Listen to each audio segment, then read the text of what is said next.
ఒకప్పుడు సినీ నటిగా ఓ వెలుగు వెలిగిన అందాల రాశి రంభ పెళ్లి తర్వాత సినిమాలకు పూర్తిగా దూరమయ్యారు. సుదీర్ఘ విరామం తర్వాత ఇప్పుడు టాలీవుడ్ లో రీ ఎంట్రీకి రెడీ అయ్యారు. ఈ నేపథ్యంలో రంభ తన భర్త ఇంద్రకుమార్ పద్మనాభంతో కలిసి తిరుమల శ్రీవారిని దర్శించుకున్నారు. రంభతో కలిసి ఫోటోలు తీసుకునేందుకు అభిమానులు పోటీ పడ్డారు. పెళ్లి తర్వాత సినిమాలకు దూరంగా ఉంటున్న రంభ ప్రస్తుతం భర్త పిల్లలతో హ్యాపీ లైఫ్ లీడ్ చేస్తున్నారు. ఇటీవల నటుడు జేడి చక్రవర్తితో కలిసి ఓ బుల్లితెర షోలో కనిపించారు రంభ. అదే 15 ఏళ్ళు అయింది కదండి. సో మేము వాళ్ళ దర్శించుకోవాలి స్వామి వారిని అని వచ్చాము. సినిమాల రీ ఎంట్రీ గురించి ఏమైనా క్లారిటీ ఇస్తారా మేడం? చాలా మంది అయ్యో తెలీదండి, అది ఏమీ అనుకోలేదు, జస్ట్ వచ్చాను. సో ఏదైనా బెస్ట్ స్క్రిప్ట్స్ ఏమైనా వస్తే చేయడానికి రెడీగా ఉన్నారా మేడం? మంచిది, నాకు నచ్చేటి వస్తే చేస్తానండి తప్పకుండా.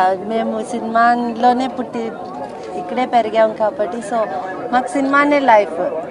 సో మంచి క్యారెక్టర్స్ వస్తే మంచి డెఫినెట్గా నేను చేస్తాను. రీసెంట్ టైమ్స్ లో ఏమైనా స్క్రిప్ట్స్ మీ దగ్గరికి వచ్చాయా? నేను ఇప్పుడు దాకా ఏమీ వినలేదండి. జస్ట్ నాకు ఒక ప్రోగ్రాంలో అడిగారు కాబట్టి వచ్చాను, ఇక్కడ ఉన్నాను కాబట్టి. బట్ లేకపోతే ఇంకా ఏం అనుకోలేదు, ఏది అనుకొని రాలేదు కదండి ఫస్ట్. సో అట్లానే ఏమీ అనుకోలేదు.